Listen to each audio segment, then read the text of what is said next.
All right,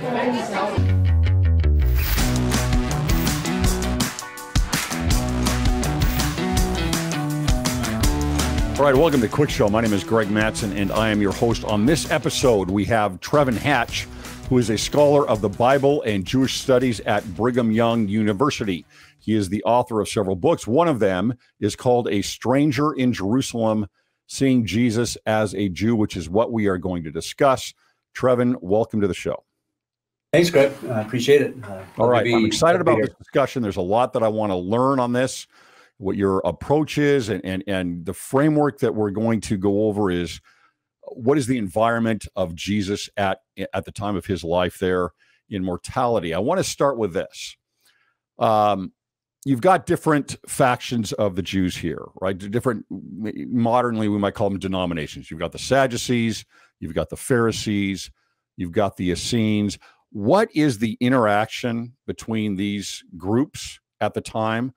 What are their power structures, right? Where are they? How are they dealing with each other? And how does Jesus work with each of these groups?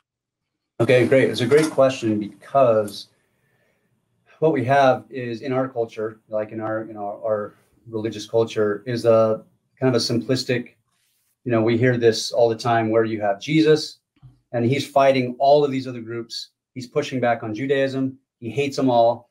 And so that's how a lot of our thinking, goes. We got, and you have Matthew, Pharisees and Sadducees. Luke goes out of his way to separate those. So this is a good question. Okay, so I'll just start probably with the Sadducees, and then we'll just go into the Pharisees. But sure, I'm just going to break it down as a bird's eye view. So basically what we have is this group called basically the Zadokites, from the high priest. They trace their lineage all the way back to David. Like most of the groups try to do this. And so you have this group in the New Testament and in Josephus that is associated with, there's several Sadducean families, priestly families centered in Jerusalem. So right there, we're already, just that one fact alone, we place them in Jerusalem. We already have some issues with New Testament, where you have Sadducees running around the Galilean countryside with Pharisees trying to chase down holy men. Okay, we'll get into all that later, but just that one fact alone, you have a Sadducean, Roman sympathizing, power, aristocrats in Jerusalem. There's a lot of money. Josephus has a lot of wealth centralized there. Okay, so who are these people? Well, we gather, if you just kind of take, you got Josephus, you have the Dead Sea Scrolls, you got the New Testament, but we can probably talk about a few of these groups. In fact, all three of these groups, Pharisees, Sadducees, Essenes, a lot of people hear that word, not from the New Testament, but from Josephus. In the Dead Sea Scrolls, this is a good example of how these groups are separated. In the Dead Sea Scrolls, we have this group of people, this Qumran community, we call it. They move down to the Dead Sea, and they're this apocalyptic group, and they're waiting the end times. They go down there for two reasons. Number one, they had a fight with the Jerusalem Sadducean class. They had a fight with them, and they have it all over their writings. And number two, they're an apocalyptic group waiting the end time. So they go down there, and some scholars have suggested that the reason why they went down right near the Dead Sea is because right across the Dead Sea, you have Jordan, and you have Mount Nebo associated with Moses. They're waiting, in their text, they said they're waiting for a new Moses. That's associated with the end times. A new Moses is going to come. They're waiting for someone, a Messiah. And so they're right down there on the 50-yard line of the apocalypse, the end of the world. And they talk about the sons of light and the sons of darkness. And a lot of times when they talk about the sons of darkness, it's not just Rome, it's also Jerusalem. It's the high priest. It's these Jerusalem Sadducean people. Okay, and so we have a letter. We actually have a letter in the Dead Sea corpus. And this letter is called 4QMMT. It's Cave 4 at Qumran.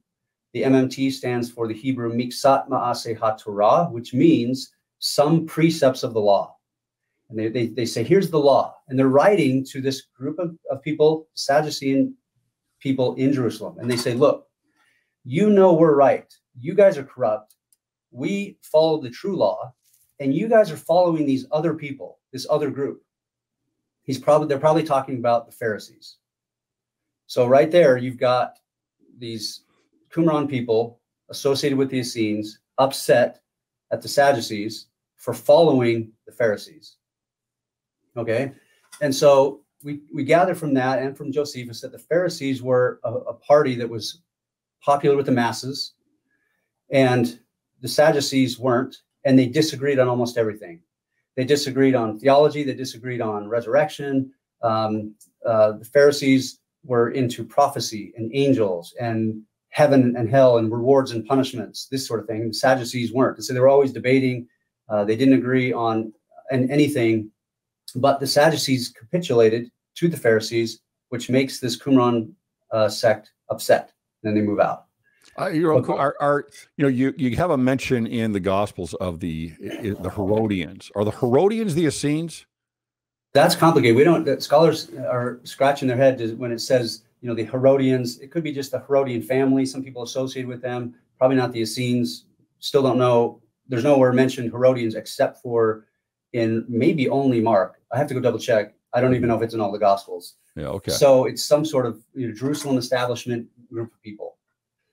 Okay, so in Josephus, the Pharisees show up on the scene this is about 200 to 150 BCE or BC.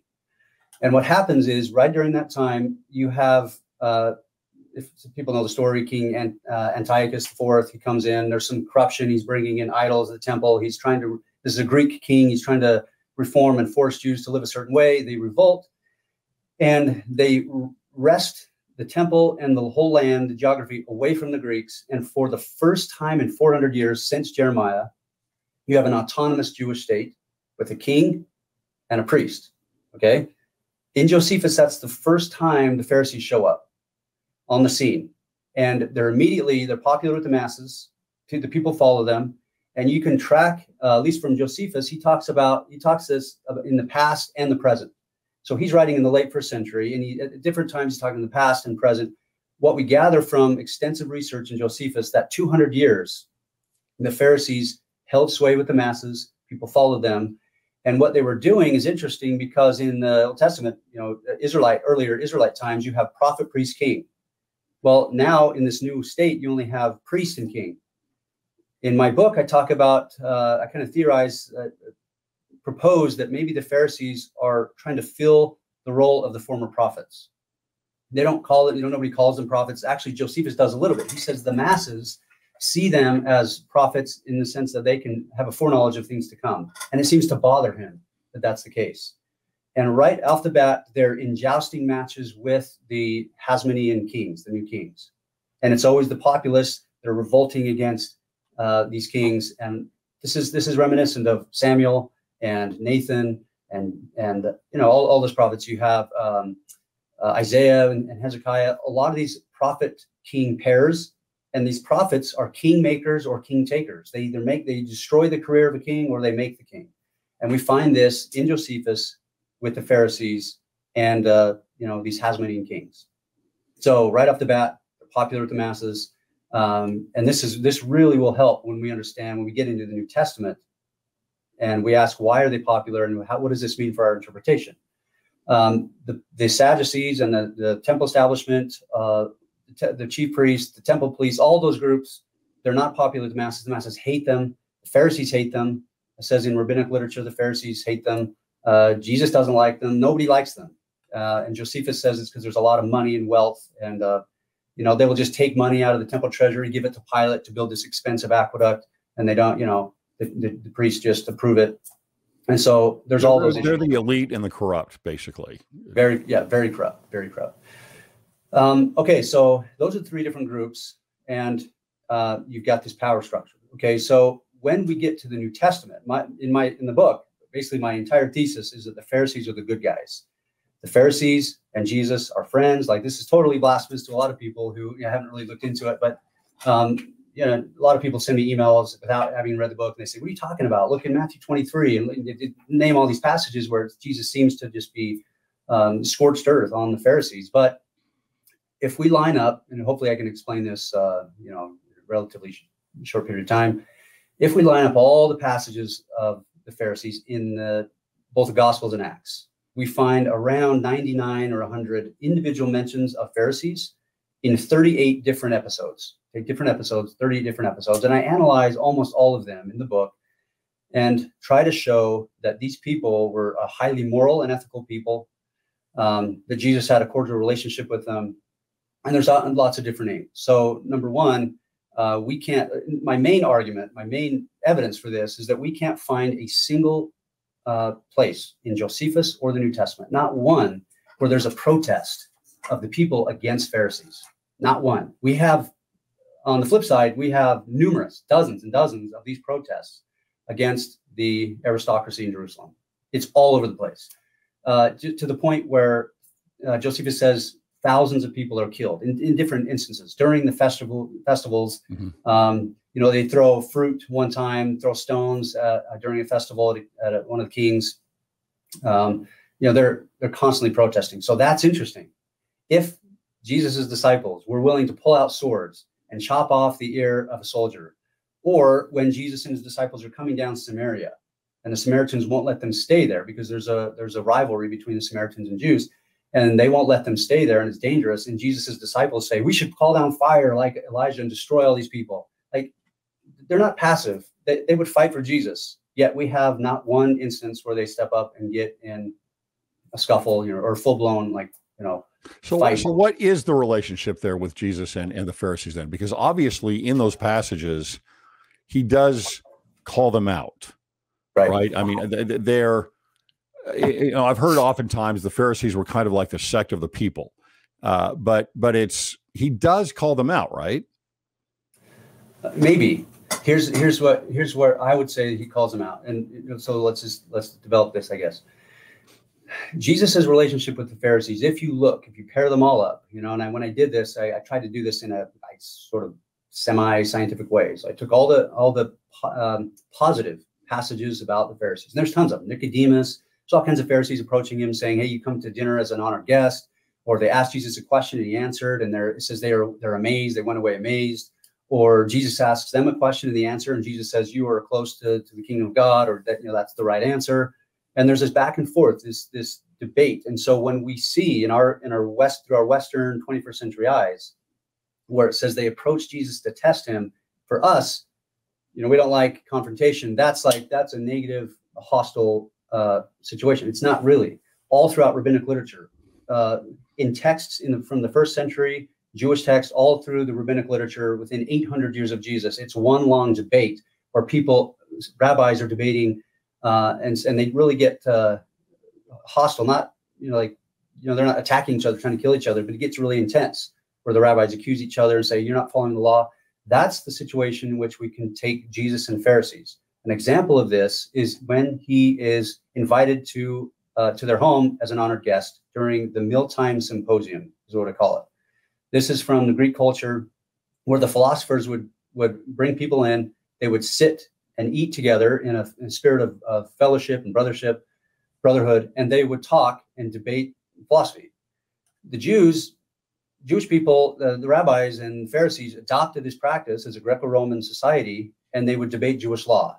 We have passages in Ben Sira, and we have passages in the Mishnah. This is a text that dates to 200, AD, about this situation and what this is. This is not a mealtime situation where you bring guests in to trick them, to try to get them to say something blasphemous. This is an absolute, insider fellowship group. If we line all those up and say, here's all the discussions that Jesus, except for Matthew 23, we'll get to the hypocrites and all that. Those are very few places where that's discussed, and it's usually in Matthew. But if you pull those very few passages aside, you have a lot of these instances where Jesus is debating Pharisees. So you ask the nature of the relationship. If they had a disagreement, it would be on this one issue. And this is why I think it's historical. I don't think everything in the Gospels is historical. I think a lot of it is, but some of it's written later, and there's reasons why they write how they write.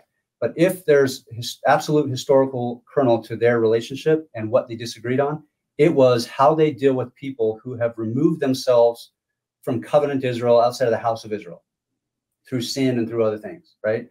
So in all those settings, they'll ask Jesus, what do we do with those sinners over there? And they call them sinners. It really means outsiders in that context. It doesn't mean people who aren't necessarily following the law. It could mean that and outsiders.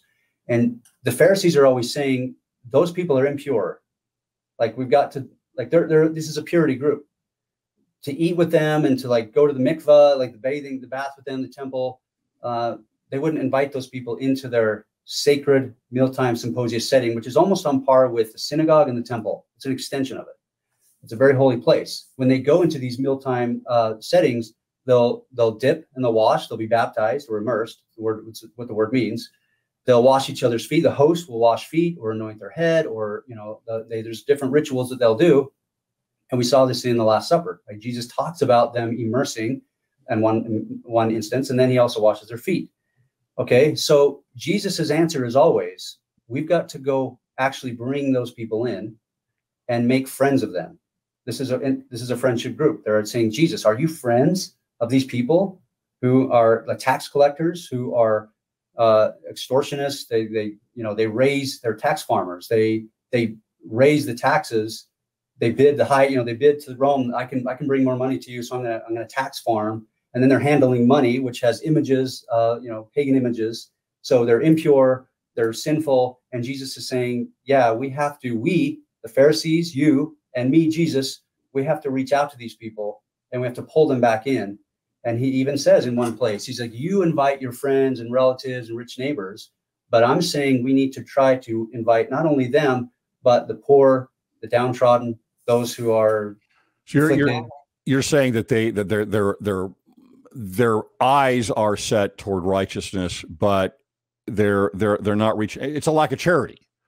Lack of charity, yeah, because they're focused on their group and purity, and the insider group, because they're very focused on, like, we can't associate with a group that doesn't believe what we believe and will bring all these pagan impurities. Okay, so it's just. Doesn't that purity culture produce kind of like taking the screws and just tightening them down further and further for more and more purity that can become oppressive to the people? In other words, the law becomes oppressive. There's additional stipulations put on top of the law. I'm talking about the Mosaic law. They're after, for example, the man who's healed and puts a bed on his back and walks on the Sabbath, and all these things that Jesus is saying, wait a minute, what about the spirit of the law, right, so to speak, and instead of this? I mean, couldn't that purity culture produce oppression to the people? Yeah, it could, and the rabbis mention as much. They say when they talk about our law, the law that we've gotten clear from Moses has become so cumbersome. You take a single law, it's like a thread, and it's a mountain. They say a mountain is hanging by a single thread, like that mountain being more and more and more laws. And they say it's just too cumbersome. So even they themselves have recognized that this is a problem. But when we talk about oppression, and if Pharisees are trying to tighten the screws, the reason why they're trying to do this is because they know what happened to the Israelites when they didn't follow the law at the time of Josiah. They know what happened at other times. They know what happened when at the times of the Persians, the Greeks, the Romans, and they're saying, now that we have this autonomous state, although by the time of Jesus, it's now back in the hands of Rome, but they establish a Jewish king for a time. But they say, now that we have our chief priest and we have establishment over our temple, we have to follow the law. We have to. And so that's where the debate comes in, because there's not all the gaps are not filled in the Torah, in the laws. And so how many steps can we walk? What's considered work on the Sabbath? When Jesus heals somebody in the synagogue, they say there's laws against going to a physician on the Sabbath. You need to wait till the next day. And so when Jesus heals somebody, not by touching them, but just by speech, it says in Mark and Matthew, it says they were confused. Actually, it says in Matthew and Mark that they were infuriated and they left the synagogue to try to kill him. It's extremely melodramatic. If you take Luke, and Luke is my favorite gospel, it's very sophisticated. The Greek is sophisticated. He seems to be more of like a historian like Josephus.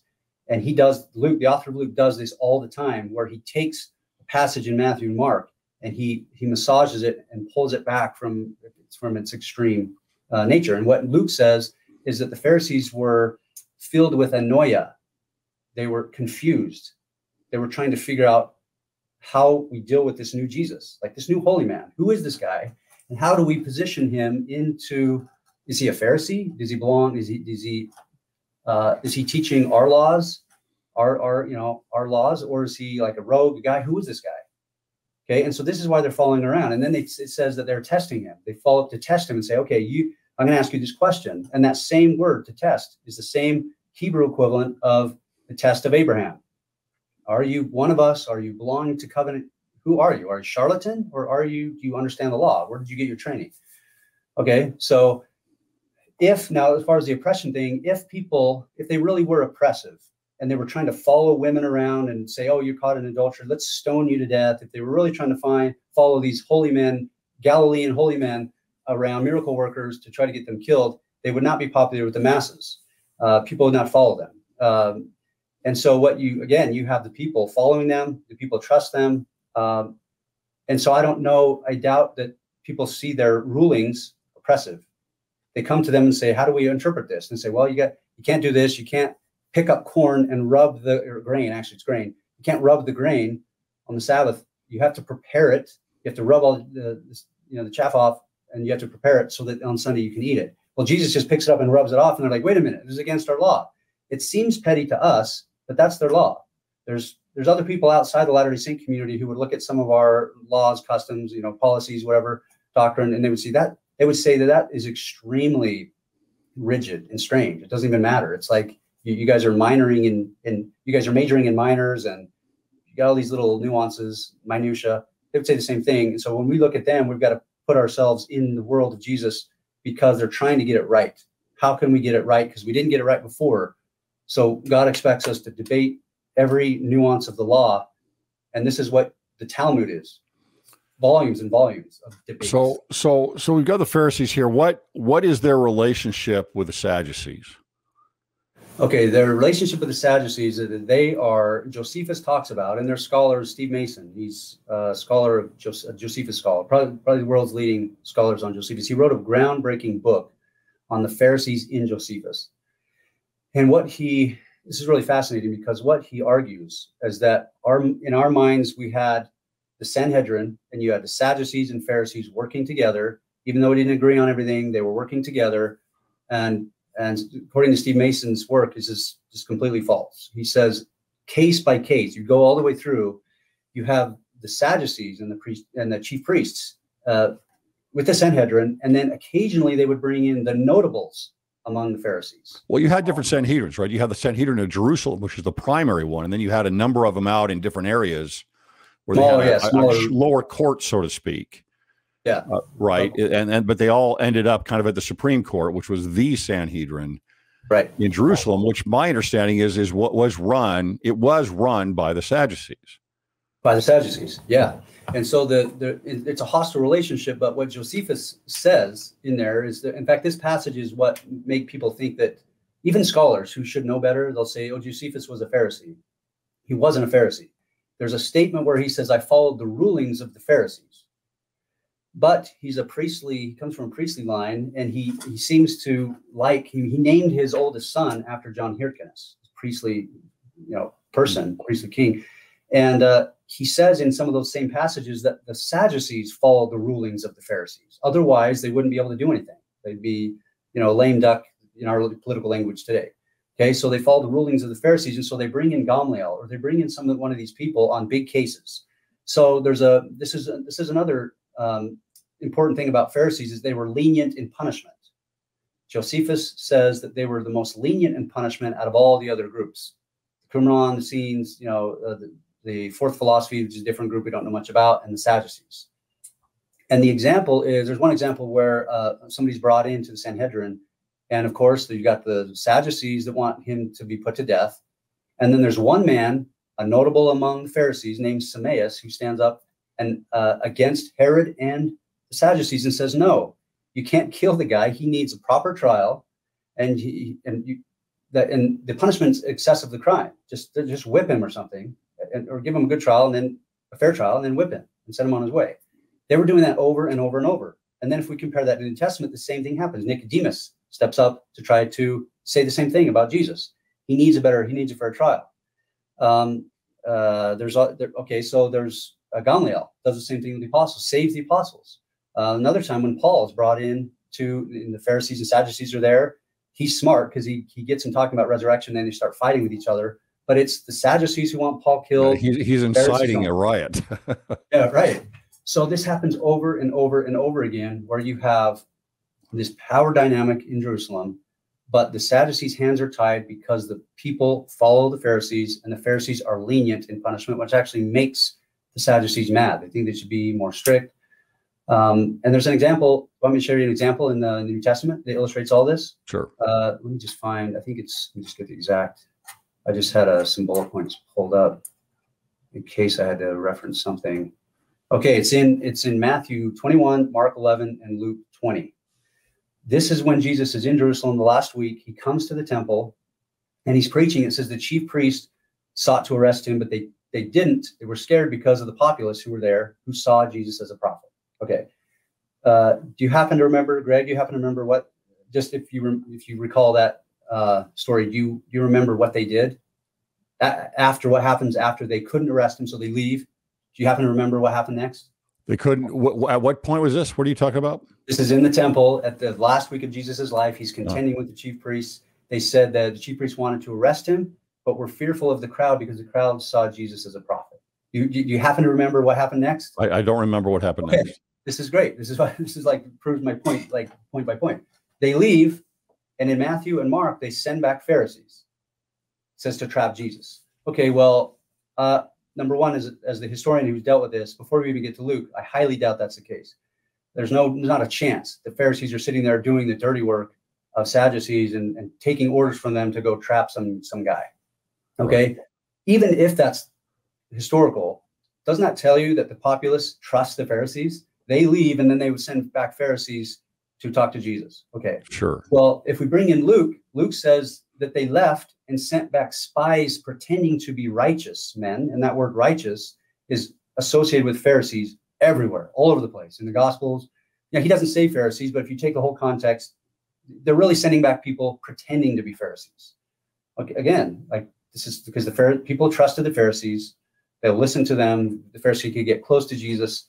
And that right there is an example out of numerous examples of how I'm seeing this relationship. They spent a lot of time together. When Jesus left Galilee to make the trek down the Jordan Valley to Jerusalem, his last trip, it takes a long time. And who are with him? Who's with him all the time asking questions? It's the Pharisees, right? All along the way, the Pharisees. When Jesus, in fact, one of those parables is the parable of the prodigal son, where again, it's the Pharisees asking Jesus, what do we do with outsiders? Tell us again how you deal with outsiders. And he says, well, there's a guy, he gives three parables, the lost coin, the lost sheep, and the prodigal son. And he says, the son comes back. And again, remember all the mealtime settings that Jesus is with Pharisees? Here's another mealtime setting. They come back. The oldest son, the younger son is not forgiven. The oldest son, who's in the role of the Pharisees. It's the Pharisees that ask the question. And then they're talking about that guy over there who's not one of them. Now, I would have looked at that parable as the older brother was the Pharisee.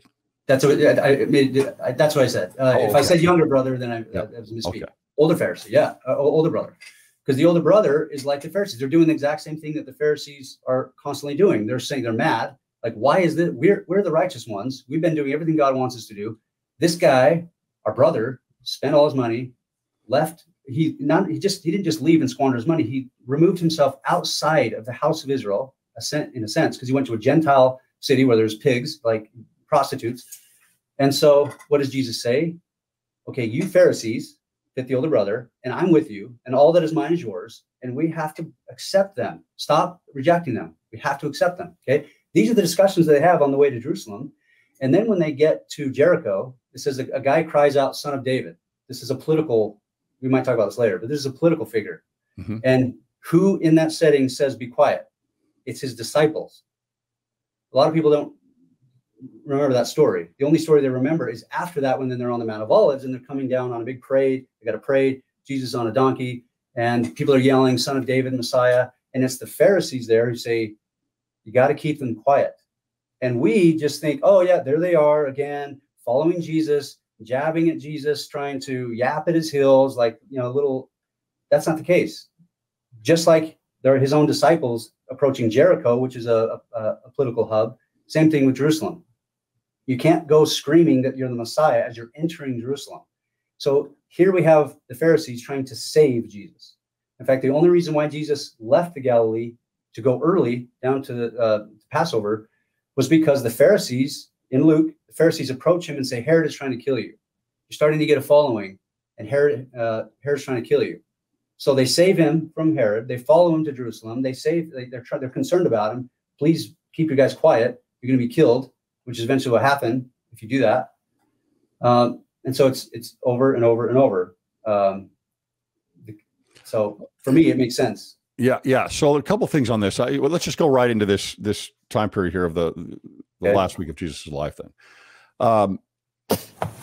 So there's something you had brought up in your book at this point about Lazarus, where you say that Jesus, it looks like he intentionally waits a couple days, because we know this from the record, right? He waits a couple days before he goes down to raise Lazarus. Will you go over that? Why would he do that? This is fascinating because the reason why this is fascinating is because he specifically waits for the fourth day. This is the only time in all the Gospels where he actually raises someone from the dead. Like we have those other accounts where we say, oh, he raised his kid from the dead, but those two instances, the kid had been dead for a few hours. And in Jewish law and Jewish thought, the spirit stays by the body for at least 3 days. We have passages in the Mishnah, we have other passages that show this. So they're not actually dead. The body's still there. And it's not till the fourth day where you can say, okay, they're definitely dead. There's some contradiction here because sometimes you have to bury your dead within a day. You can't just wait around 3 or 4 days. So it depends on who's in the ancient world thinking, like depends on what their thought process is, but there's some beliefs that the spirit remains by the body. So he specifically waits till the fourth day, and then he shows up to demonstrate once for all, this is a strong, like I'm going to put my stamp, like this is, people have to wake up and notice who I am and what I'm doing. And it's especially on the Mount of Olives, it's a symbol of resurrection. This is where the final judgment's going to happen. This is the portal to and from heaven, right? In Zechariah and Ezekiel and in Luke and Acts, like whatever happens on the Mount of Olives. And I've got whole chapters on this, on those events. That's where that's so important. And it says, at least in John, that's only in John, that's what set off the leaders. They heard about this and they're like, wait a minute, he's going to come do all these miracles and he's going to do it and raise the dead. And we have passages in the Dead Sea Scrolls and elsewhere that Messiah or the Son of Man will come and do these types of things. Who knows how those rumors started to spread, but according to the author of John, that makes them very, very worried. Okay. So he's purposely making a statement. And he's going to purposely make a statement, continue to make a statement as he goes through very boldly. He knows what's going to happen to him already. Now you write a little bit about the, coming in on a donkey. This is like the example of David, and Solomon goes in and he's got to do it right because he's got a rival that is claiming the throne back in 1 Kings and chapter 1. And so he goes and gets the donkey and he comes in from the east, just like Jesus is going to do, comes to the temple and he's crowned, right? And that's what Jesus is supposed to do. Now I have a different view on this, I think, because I think that he's not just making a statement of a royal statement and not just a messianic statement. To me, I think he's playing out the prophecies. I think he's playing out what I would call the temple drama that has already been played out in the ancient Israelites for a very long time. That we would get in the Psalms and even in Zechariah and Malachi 3 and all these things where you've got John the Baptist or a preparer of the way, right? And and the donkey and the crowning and all these things. To me, that is a temple drama, and he's just playing out what has been prophesied annually. And some people would say the Passover, some people would say the Feast of Tabernacles, but isn't he just playing that out, or is he just trying to really agitate people? I think what he's trying to do, and this is where Bible scholars will debate this kind of thing, where is this historical or is this just the gospel writers dumping in passages of the Hebrew Bible to portray Jesus, to convince, so there's that debate. And then there's the historical debate, like maybe this is historical. So let's just take it as historical that Jesus shows up in Jerusalem and he does these things. And so it could either be the temple drama or, as I argue in my book, yeah, he's not just following Samuel and the custom of the donkey and this royal and messianic imagery. He's also like, he's taking the book of Zechariah, and it's like point by point, and he's using this as a manual on what to do. You know, he's purposely trying to act out, and so he knows. Like in Zechariah, you have a messianic figure will come, touch down on the Mount of Olives, on the pinnacle, and then they'll ride a donkey. He'll enter the gate. He'll overturn the money changers. Like, all that language is there. He'll drive them out. And Jesus does this. I got a chart in the book. Jesus does this, and other prophets did the same thing. You had this unnamed Egyptian prophet, and mentioned in Josephus, where he does the same thing. He shows up on the Mount of Olives with 600 followers, and he says, on my command, we're going to go march down there, and the walls are going to fall like they did with Jericho, and we're going to be the king. And Rome heard about it and stormed them and killed all kinds of people. And then this prophet got away. And then later in Acts, they thought Paul was that guy. When Paul showed up, they said, aren't you that Egyptian guy? And Paul's like, that's not me. So other prophets, and Theudas, this guy named Theudas, goes to the Jordan River with a group of people, and he says, I'm going to part the river and go through, and we're gonna, and that's military imagery. So Rome hears about that. That's Joshua. So they go and they quash that. Jesus is doing the same thing. He's a prophet. He's a miracle worker. He's a messianic. Like, whatever he thought of himself or his followers thought of him, he's acting that out, and he's doing it deliberately. He's quoting scripture. When he goes into the temple, he's quoting Jeremiah 7, the den of robbers.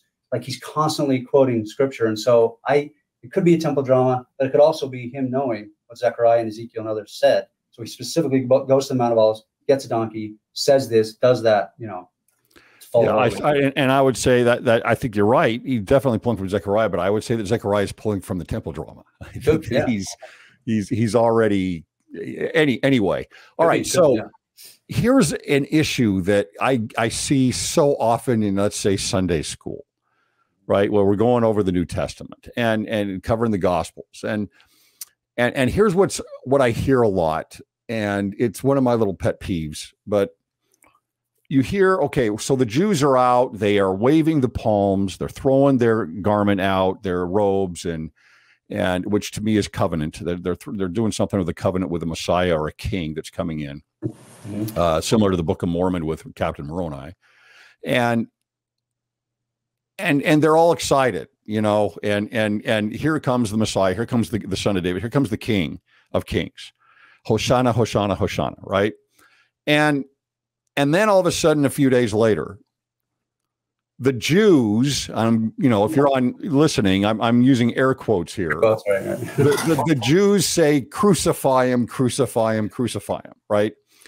And so it's so easy to look back at something like this and see a monolith of the Jews. And it's like, oh, the Jews are celebrating him, and they're so fickle that a few days later they're saying crucify him, right? In my mind, as I read this, it is, you have the followers of Jesus that are waving the palms, and they know what's going on. Because again, I believe this is ritual. They know exactly what is happening. They're bringing him in as the King of Kings. He's going on the royal procession up to the temple. And then those that are at the trial with Pilate, essentially, are not the same group. I mean, that doesn't mean there's no overlap, but it's not the same group, because it specifically lists the Sadducees. I think it's the princes and it might be the scribes. I can't remember, but it lists specifically that these are the high priests of the Sadducees. Those that are the elites, and those that really own the power structure in Jerusalem. Right? Is that correct? Yeah, it's correct. And what you're perfectly right. So there's even a meme that I show my students that says something like, and it's a Catholic organization, little Catholic thing on the bottom, but the meme basically, and it has Jesus riding on a donkey, and it says it took 3 days for them to say Hosanna to crucify him. I'm thinking, like, come on, we got to be more sophisticated than this. And you want to dive into the whole setting and let's do that. How that works. Mm-hmm. Before we do that, let me just mention one thing, because what we see is that I'll just go back to the Pharisees briefly, because I forgot to mention something, but it kind of ties in. The group that we do not see in Jesus's trial that falls out of the story are the Pharisees. Yeah, They're exactly. not there. Okay. They're not listed. And the one thing I forgot to mention that somebody will kind of get hung up on, and they may not listen to it, they might just get hung up on it, is the fact in Matthew 23, where Jesus says, "You hypocrites," and he's just like fire-breathing hypocrites. People will point to that and say, I don't know what this crazy guy, Trevan at BYU, is talking about. It says it's clear as day. Jesus is like, they're sons of the devil, they're hypocrites. And that's a long explanation that we don't have to get into. I deal with in the book, but what I talk about is rhetoric, competition rhetoric between groups in the ancient world. They're all calling each other vipers, hypocrites, dogs. Paul does this. And my short nutshell argument is that these gospels were written after, in Acts 15, we read about the Jerusalem Council, where all the leaders got together. Paul comes in, Peter's there, and they have to make a decision. And it says there's the Pharisees. It says the Pharisee followers of Jesus are there. And in this council, they give the microphone, so to speak, to all the different groups to say, what should we do with Gentiles who are coming into our group? Are they Jews? Do they have to be converted, in a sense, to Judaism? Or are they just Gentiles and they just have to be immersed and follow Jesus? Like, what is the nature of our group? Is it Jewish or is it Gentile or both? And right there, and this goes with my argument about Pharisees, there's a group of Pharisees who say they're given the microphone, they're given the floor, which means there's a significant amount of Pharisees that would follow Jesus, is my logic, because they say James, Peter, Paul, and Pharisees. You guys all state your position. When the church sides with Paul, that we're going to bring Gentiles in and not require them to follow Jewish law, that just sets off the Pharisees. Like, this is several hundred years, 700 years of Jewish law. We're a Jewish group. We have our temple. We have our rituals. Like, what are you talking about?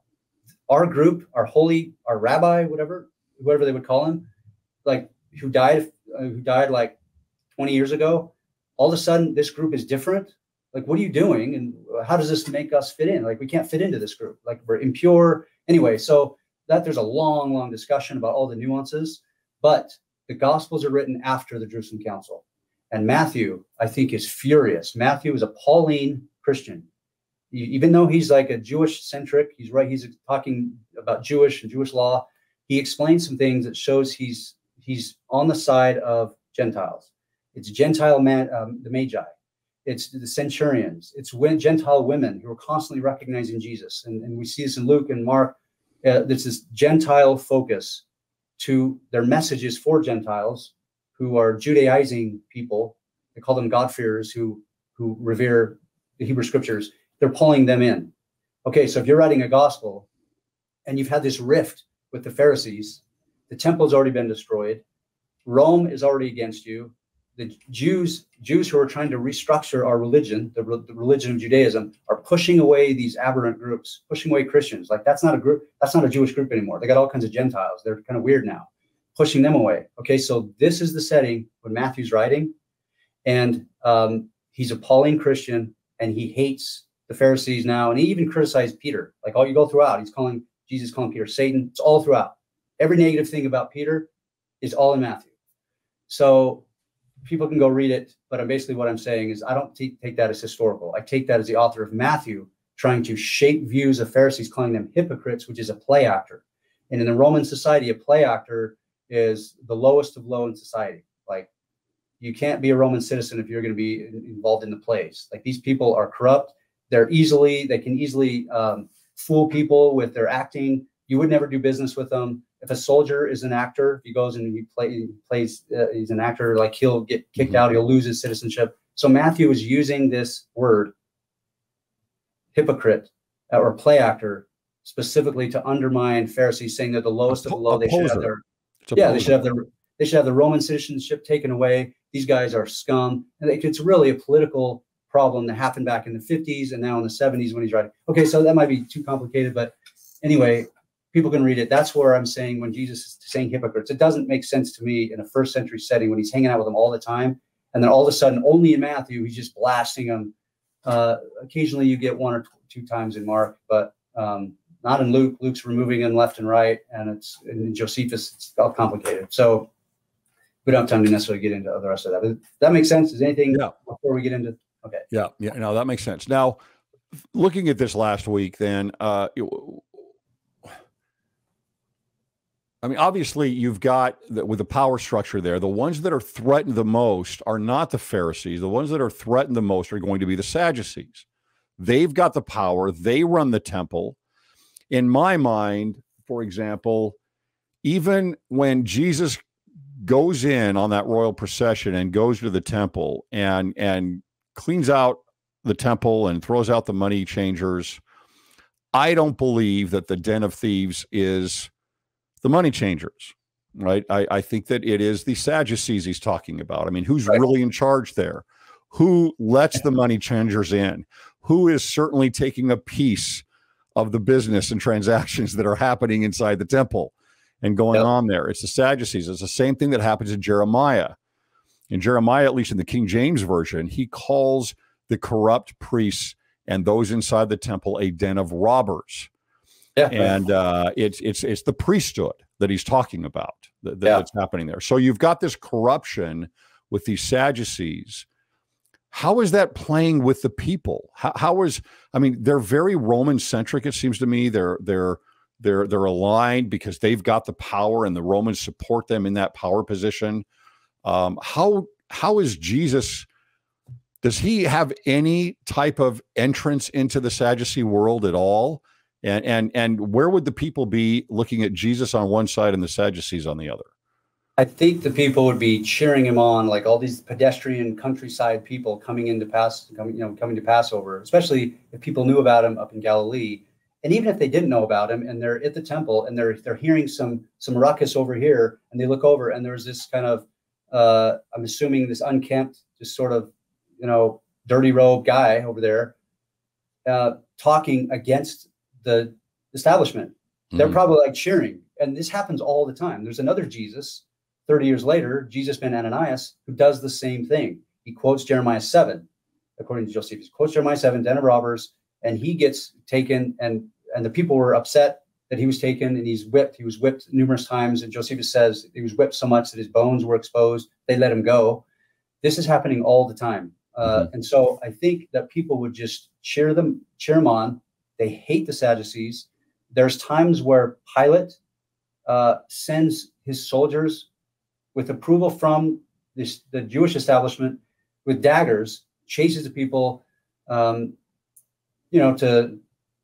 stamp down some rebellion. Happens all the time. So Jesus doesn't have an in with Sadducees, but I think there's people who care. Like there's other people who probably don't care. There's like, oh, there's another rabble rouser. I'm just here with my family. I'm trying to get my stuff ready for Passover. But there's other people who are just like, heck yeah, we have to have the Messiah coming. This is it. We're sick and tired of this. Every Passover there and other festivals, there's these rebellions. And this is why everybody's on high alert. And this is why Jesus, he knew that there would be a bullseye on his back if he did this. And he went right in and went for the jugular. So yeah. And you bring up Pilate, that's another thing that, some people say, well, Pilate must have been a good guy because he was trying to not have Jesus crucified. He was trying to push for Barabbas, who was another Jesus, by the way. The earliest Greek manuscripts have Barabbas named as Jesus Barabbas. Yeah. But Pilate is this horrific person, horrific person. He is a murderer. He might be a little bit afraid because his wife has these dreams about, don't do this. There's a problem here if you do have Jesus crucified. But Joseph or Pilate is a pretty bad dude. Yeah, there's so much evidence that Josephus talks about him. He's chasing Messianic people all over the place, killing them. There's instances in Josephus. Philo says that he's vindictive. He's known to have a bad temper, be vindictive, to not give people a fair trial. And so this idea, again, what gospel is Pilate saying, oh, I don't see anything wrong with this dude.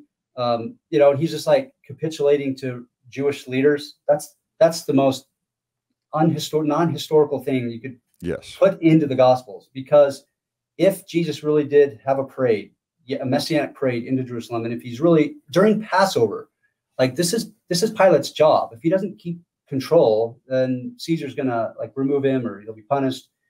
And so, and if we know what we know about Pilate is he puts a guy up there, he's not going to be like, oh yeah, this guy's perfectly fine. No, there's not a chance that he's going to let this messianic aspirant go, whose people are yelling for him, and he's criticizing the people who own the money. They control the money at the temple. I don't know if Pilate necessarily cares about the Jewish establishment, but what I write about in the book is that there's a scenario, and I show all different angles. Like, what if it's this possibility? Is it historical, or is Barabbas just made up later? Or like, I look at every possible scholarly scenario, and it all comes down to the result is the same. There's not a huge crowd there. No. It doesn't make sense for there to be a huge crowd there. Jesus' own disciples aren't there because they fled later, 12 hours earlier. They wouldn't show up again because they knew what Pilate would do to the followers of other messiahs. And the Sadducees would round them up for the Romans. Yeah, same thing. So his disciples aren't there. The Pharisees aren't there. And to claim that there's like a few tens of thousands of just your average countryside Jew who's there for Passover, and they would show up the morning of Passover and be like, hey, there's this criminal who we don't even know. Yeah, let's yell for him to be crucified. Or if they know him, they're not going to yell for a guy who's talking about peace and love and, you know, all this kind of stuff. Why would they call for his death? Okay, so we already have a rigged system, a rigged pardon, where there's very few Sadducean leaders who probably rigged it by handpicking. Like they do it the morning of Passover, knowing that people are busy. They're staying 2 miles away, closer, 3 miles away, closer to Bethlehem, clear out in a tent. Like, we're going to have it on the morning of Passover, and we are going to set someone up who's also named Jesus, Barabbas, against this Jesus, and we're going to plant people in the crowd. And the reason why I say that is because it says specifically in Mark that they found people to come in and make false accusations. So they don't like the guy. And they're not going to open it up to the masses who hate them. Oh, they're going to control it.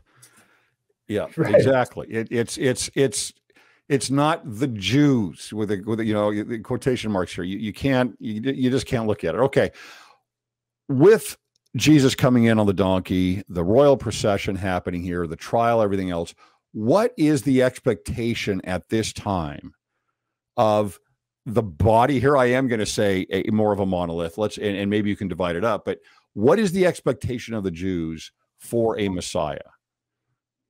Okay, this is very, very important. In fact, I tell my students that if I only had 2 lectures, that's all I had in the whole class, it would be on the Messiah. Because once you know all of those expectations from the late Old Testament writings, those early Jewish writings, all the way through, we have the Dead Sea Scrolls, and then you got the Gospels. If you understand that, you can understand everything that happens after, and why people, after Jesus dies, why the people on the road to Emmaus, why everybody's doubting, why they're heartbroken, and why Paul says that a death of the Messiah, the death of Jesus, is a stumbling block to Jews. Like, all of that makes sense if they know the messianic expectations. The Messiah today, like when scholars, I read a lot of conservative scholars and liberal scholars, but a lot of the evangelical scholars will just go to Genesis and they'll plow through the scriptures and be like, oh, here's a messianic prophecy, here's a messianic prophecy. And they'll look at all these prophecies to speak to our views of a Messiah today, like the views that they had at the time of Jesus. But that's not early Israelite. It's a little bit more nuanced. It's hard to take a figure who's going to come in the clouds of heaven and be this heavenly figure. It's more of it's a redeemer in the early stages of Israelite thinking, but it's not what we figure who got, like in Daniel 7, a guy who looks like a human, who's going to come in the clouds of glory. People are going to redeem him, or people are going to worship him. And he's a redeemer. That all comes a little bit later. It develops, at least according to the text. And so when you get to the late text, you get to the Dead Sea Scrolls and Zechariah and Daniel and some of these later texts, it shows that you have this figure who's going to, in fact, I think I marked it in the book. I can just give you a bullet pointed list of all the expectations that I found widespread. I went through the Dead Sea Scrolls and all the Jewish writings that didn't make it into Old or New Testament. And this is not the New Testament. This is all the other Jewish writings. Here's the expectations of Messiah. He would be a pre-existent figure with some divine qualities. All the people would worship him. He would be a king. He would reestablish the Davidic dynasty. His kingdom would be everlasting. He would have authority over all nations. He would lead Israel. He would judge the wicked and overthrow Israel's foreign enemies. He would be associated with righteousness. He would heal the sick, restore the sight to the blind, and raise the dead. That one is in the Dead Sea Scrolls. So you asked about the populace. Not everybody would have that entire list in their head. There's differences of views, and sometimes people would see this person as more divine. Sometimes he would be a human, he'd be a king. God would help him. He might be able to perform miracles in his military quest to overthrow Rome. But that's what a Messiah was meant to be. And so when people like Judas, and this is like a rabbit hole we don't have to get down, but in my argument in the book is that Judas was probably not the person we think who wanted to betray him. The word is not betray. The word in Greek is to deliver. And so if Judas believed that the same way that Peter, when Peter says, you're not going to die, like, why would you die? Nathan, like all these other guys on the road to Emmaus, like everybody who thought this guy was supposed to be victorious. If Judas thought that, he probably turned Jesus over hoping that Jesus would finally, like he would help and aid the process of this sort of gladiatorial games, so to speak, where Jesus is finally gonna overthrow the establishment, right? That's what everybody believed. And so the fact that when he died, everybody's like, dang it. And then even Judas, he goes back to the priest and he's like, I sinned. And the word sin was to misunderstand. It's not the word sin we mean today. I misunderstood. This guy's innocent. I misunderstood. So he probably didn't think that Jesus would get arrested. He probably like, he's the Messiah. Of course he's going to be victorious. All right. So that's the expectation. And so when the minute he dies, it fractures the community and they have to start to redefine what the Messiah means, or if he's going to come back, or maybe he's not really dead. So that's it. Like he's not a dying Messiah. And there's nowhere in the early Jewish text that suggests that, except maybe Christians today will point to Isaiah 53, the suffering servant. That's complicated. We go to Isaiah 53, but if you take like the 12 chapters before and after on the suffering servant, the servant that's talked about in all of those chapters, we can see why later Jewish interpreters are saying, well, maybe that was Jeremiah, or maybe that is this figure. Maybe that servant is Israel. So even if there's a strand in there about a suffering, dying Messiah, or even Hezekiah, some people will say. Or Hezekiah, same thing. Even if there's a strand of a person who's a redeemer who's going to suffer and die, that it's overpowered, just absolutely overwhelmed by all the other expectations. Yeah. Okay. Right. So that's. Do you think that the disciples believed that bullet list more than they believed in the Redeemer who's going to pay for all of the sins and purely much more divine and spiritual? Did they have more of was it too hard for them maybe to get beyond the idea? Because most of the things you have in that bullet list are political. Right. It's a political thing. Do they know that? Because based on the Gospels, oftentimes they don't seem to understand.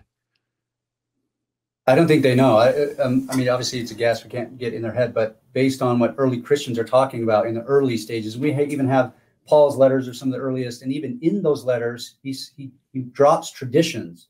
He's like, we have believed this, and then he'll comment on it. And in all of those passages, it doesn't seem like they would have been attuned to what you're saying, your word, how we talk about Messiah, a Christ, atonement, that sort of thing. For them, it's just a redeemer who's going to come lead from Jerusalem, from a temple, and this is the center of the earth. He's going to reestablish an Edenic state. Jerusalem's going to return back to Eden, just like in Amos and just like in all his prophecies. And we are going to be our own autonomous state to issue a new beginning. We don't know what they thought of that new. We don't know if it's the end of the world or something, but there's going to be a new beginning, and he's going to. Our king, our Davidic king, is going to be the king of all kings. That's what they're thinking. Yeah. Okay. All right. Well, Trevan, this has been awesome. I've learned a lot from our discussion here. Is there anything else you want to get in before we end here?